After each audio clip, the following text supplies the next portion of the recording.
I don't care. I fight anybody, and I fight all my entire life anybody. There's too many world champions in the sport of boxing.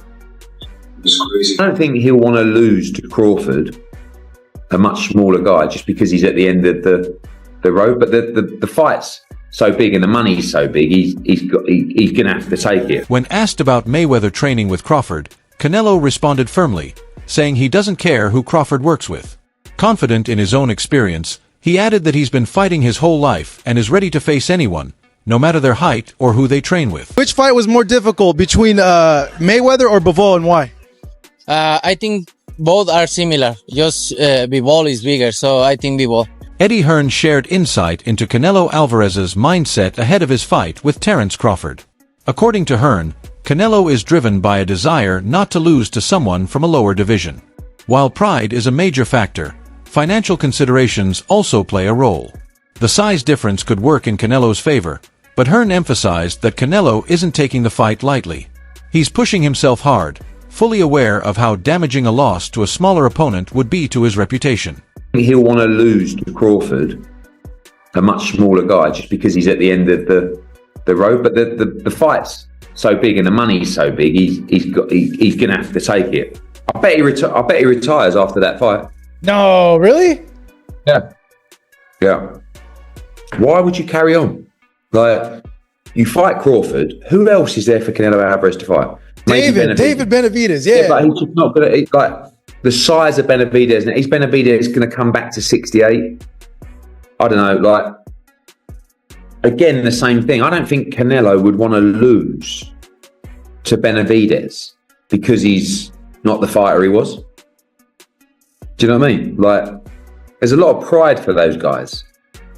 So he's made a huge amount of money. I don't know. Look, maybe it was just fighting in Saudi, the negative opponent, all this kind of stuff. But I was sitting next to Bud for the whole fight, and I was thinking, I think you'll probably beat him.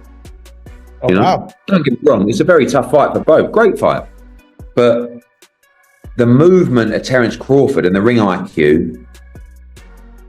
And he looks like, in my opinion, the younger, fresher fighter, even though they're both, 36 and 38? Amazing. I know I don't have much time left with you, Eddie. I just wanted a quick follow-up on that. When you were watching the fight with Bud, what was he telling you when he was watching it round by round by round? Well, we had the fight very close. Floyd Mayweather has given his full support to Terence Crawford, assisting him in preparing for the highly anticipated fight against Canelo. Floyd was clearly impressed by Crawford's discipline and attention to detail, even calling him the best fighter in the world right now. Their training partnership reflects deep mutual respect and Floyd's confidence that Crawford can deliver an exceptional performance against the larger opponent. Mayweather's endorsement isn't casual. It's a powerful vote of confidence in Crawford's abilities. Right now, in your opinion, who's the best fighter in the world? We can put Tank up there in the top 10 in pound for pound.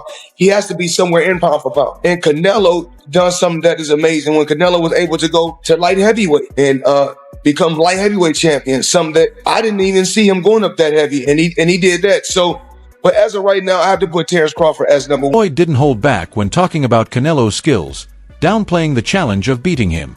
He suggested that Canelo lacks the complexity and unpredictability that top-tier fighters bring.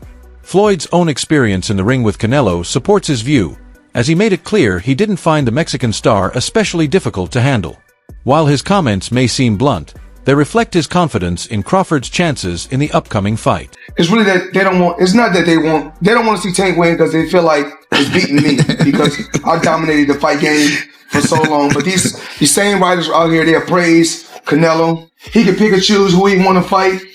And I'm going to tell y'all the truth about Canelo. Motherfucker easy, man. Cakewalk, easy. Y'all sitting up here, y'all praising this dude. This dude was nothing. I was almost 40 years old when I cooked this dude. Easy. Canelo's a hell of a fighter.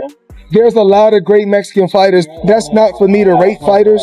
I just take my hat off to so many fighters that paved the way, for me to be where I'm at, just, throughout life. Canelo's a hell of a fighter. While Floyd has been outspoken about Canelo, Terence Crawford has taken a more respectful tone regarding Mayweather, making it clear that breaking his records or directly challenging him isn't his goal. Crawford admires Mayweather's achievements and sees him as a sports icon. His approach demonstrates that, though ambitious, he remains grounded and respects those who came before him. Thought about going for 51-0, beat Mayweather's record with 50-0. Is that something that you thought about? I already said I was never gonna beat Mayweather record. That's not something that I wanted to do. Okay. To be honest, I was gonna retire if I didn't get this Errol Spence fight. But I know how you is. You be sizing niggas up, bro. Keep it a stack. Did you in your head size up Floyd? Like, you know what I'm saying? If we was ever keep it real, bud, keep it real. I'm never that type of guy. I think that's some grimy shit. Always been happy for him, been a fan of his, and I never imagined us fight. Yeah. I never looked at him like, man, I know I'll beat this. Boy, you capping, bro. I never thought like fantasy fight me versus Floyd, nah. Never. I never just was with a person and looked at him like, man, I'll beat his ass. Never. That's some hating type shit to me. Like plotting. I ain't never been that type of person ever. Trainer Stephen Edwards shared his thoughts on Crawford's chances against Canelo, highlighting Crawford's high boxing IQ and his skill at making adjustments in the later rounds as key strengths. Edwards noted that while Canelo has size and power, Crawford's ability to stay sharp and read his opponent throughout the fight could be decisive. He praised Crawford's style as one that grows stronger with experience, which could catch Canelo off guard if the fight goes the distance. How he adjusts to everything, but can just adjust to anything in the fight. He's a great fighter. Do you feel like he's got any advantages early over Canelo? Sure. Better stamina, better conditioning, better feet. I think obviously Canelo's the harder puncher, probably the stronger guy, but I think he has more dexterity, more agility. He's going to be better in the later rounds. He's a little taller, his arms are longer. I think he got a lot of advantages. Do you see any point in the fight where Crawford not being able to hurt Canelo just gets walked down? That's been the consensus overall before Canelo's last fight. A lot of people saying that Crawford may be able to do something early, but there's going to be a point where he gets hit, gets hurt. I disagree with that. I think Crawford's going to be the stronger fighter in the later rounds. I think the early part of the fight is where he got to be careful at. I think the early part of the fight, he could get clipped if he's not careful. But I think the later rounds, I think he functions better in the later rounds than Canelo does. It's gonna be a great fight. Anything you're looking forward to that you want to talk about? Or Karan Davis has a great fight versus Yoeli Hernandez on the same card that Caleb fights. That's probably gonna be fight of the night. It's gonna be a great fight. He retired briefly. Real quick. Kyron did. I remember wishing him that was a April Fool's thing. You guys felt he got me on the April Fool's. Kyron, you dirty for that, my boy. Yeah, veteran promoter Bob Arum shared mixed feelings about the matchup. While he acknowledged that a fight between these two top fighters would be exciting, he expressed concerns about Canelo's recent performances. Arum questioned whether Canelo was fighting for the sport or mainly for financial gain, noting that fans haven't seen the same level of excitement or entertainment from him over the past 2 years. He believes Crawford is entering the fight with something to prove, while Canelo may be motivated more by money. I just think he's getting a little older, and he's just like, man, I'm not going to chase this guy around the ring like that. The guy's skull fought awful, man. That was a horrible performance. You know what I mean? I know some of it's on Canelo too, but... He said he thought he won. Yeah, I mean, what is he supposed to say? I don't ever want to see a guy like that fight again, man. I like boxers, but that was bad. And talk to us about the thin line between running and actual ring generalship. Where do you draw the line as a coach? Ring generalship in boxing is a guy that's trying to apply his offense and score points and win the fight. A guy that's running is just simply trying to run the clock out. That's why he's called running. He's running the clock out just so he can get a decision and get a moral victory. He has no interest in scoring points and winning the fight. His only interest is not taking any punishment and not being hit at all. So he's willing to sacrifice all of his offense to win the fight just so he can say he didn't get knocked out. So what Shakur and Devin do, that's not running. That's boxing. Yeah. You know what I mean? It may not be crowd friendly, but they're boxing. They're landing punches. They're hitting you more than you're hitting them. They're applying point scoring while they're just not taking a lot of punches. What William Skull was doing, he was running around the ring just like waiting for the rounds to end just so he can go 12 rounds and just say, you know, that was a little different. Boxing writer Dan Raphael emphasized the deeper significance of the fight. The matchup isn't just about pay-per-view numbers. It's about creating excitement and giving fans a truly meaningful contest. Raphael believes events like this keep the sport relevant and draw in casual viewers who might otherwise skip boxing. He sees it as a rare opportunity, two highly skilled champions from different divisions coming together, each bringing something unique to the ring. Terence Crawford is a marvelous boxer, arguably the best in the world, pound for pound. But can you hurt Canelo? If you can't hurt him, I have no doubt he could outbox him. My issue is, if you can't hurt him, what kind of a challenge can you truly pose? What do you say to that? No, that's a great point. I mean, here's the thing. Canelo Alvarez has a historically great chin. Now, I go way back when he first came to the United States and started boxing, and he found himself on an HBO pay-per-view undercard years and years ago, fighting against the older brother of the great Miguel Cotto. His name was Jose Miguel Cotto, and he had gotten a ton of hype. He had signed with Golden Boy Promotions, and a lot of those of us in the media. And I had seen him a couple of times before that. This is my first time seeing him in person, really paying close attention. And he almost got knocked out in the first round. And I remember, Stephen A., all of us looking around at Media Row going, what the heck is this all hype about? This man can't take a shot. He's going to get drilled. He was lucky that the fight was over, that the round was over in round one, or there might have been some much more trouble. Stephen A., that was 16, 17 years ago. I've never seen him wobbled, rocked, physically, visibly hurt since then. He has an all-time great chin going in the ring with tremendous punchers. Terence Crawford coming up 2 weight classes, do any damage? Yeah, he's a slick boxer, and he's also a good puncher in the welterweight division, in the junior welterweight division, in the lightweight division. But even at junior middleweight, which is where Terence Crawford had his most recent fight back in August, when he moved up and he won a world title, he didn't blow the doors off. He fought a very tough, solid opponent named Israel Madrimov. He gave him a good fight. It was very close. Madrimov's people seem to think he might have even been able to edge it out. But if you can't hurt an Israel Madrimov at 154, what the heck are you going to do with Canelo Alvarez, the sturdiest guy in the world, at 168? So that aspect of it is certainly a problem. You mentioned about Charlo. Charlo was there to get his check. I know one thing about Terence Crawford. He's not going to just come to turn up to get the check. He'll at least try. And Charlo, I don't think, really tried. Renowned analyst Teddy Atlas spoke in support of Crawford, particularly in response to critics questioning his move up in weight. Atlas argued that changing divisions doesn't limit Crawford's potential. He believes Crawford's footwork and ring IQ are more than enough to handle the adjustment. According to Atlas, the criticism is unwarranted, viewing Crawford's decision as a natural and logical step for a fighter with his skill and drive. He's human. So he had a few hiccups. He won the fight. He's Terence Crawford. A lot of people say, oh, Teddy, you make him so good. You're always saying how great Crawford is.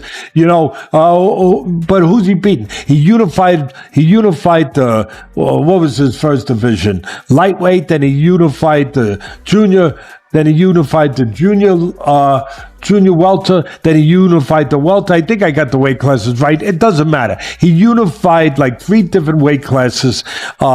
He moved up in weight. Is it tired of me saying it? I look at him. Look, Canelo's special too. I get it. And he's bigger. I get that too. And everyone's going to say, well, after Madrimov fight again, had a couple hiccups. Now he's stepping up another weight class. Now he's got to fight Canelo, who's even bigger, stronger, better puncher. A unified champion that he's been. All of that stuff. He's not going to be able to handle it. I asked this question.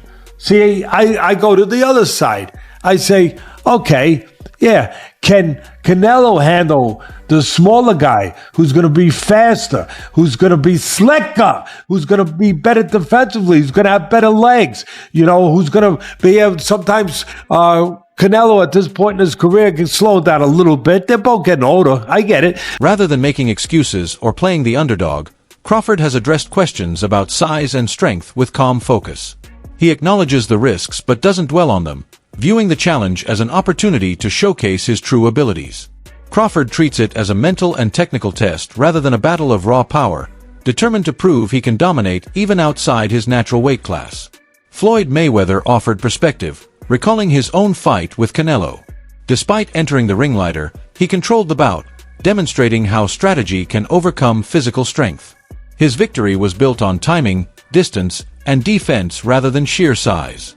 Floyd's example shows that smart ring intelligence can conquer physical limitations when applied effectively. Canelo made the weight it wasn't like it was a certain clause to where he couldn't gain weight. So after he weighed 152 or 152 and a half, I think he came in like 168 or close to 170. And actually I came in at probably like I probably came in at 151 and 152. Gotcha. But Roy Jones is one hell of a fighter. You know, I can't get on here and hate on his skills and knock his skills. He's been through a lot in the sport of boxing, and he's done a lot for the sport of boxing. And I'm absolutely proud of Roy Jones. This is a very mature Floyd Mayweather we're talking to 10 years ago. I know. Yeah, that's why I'm quiet. You mean 20 years ago? Yeah, I know what would have been said. I had a different set of questions.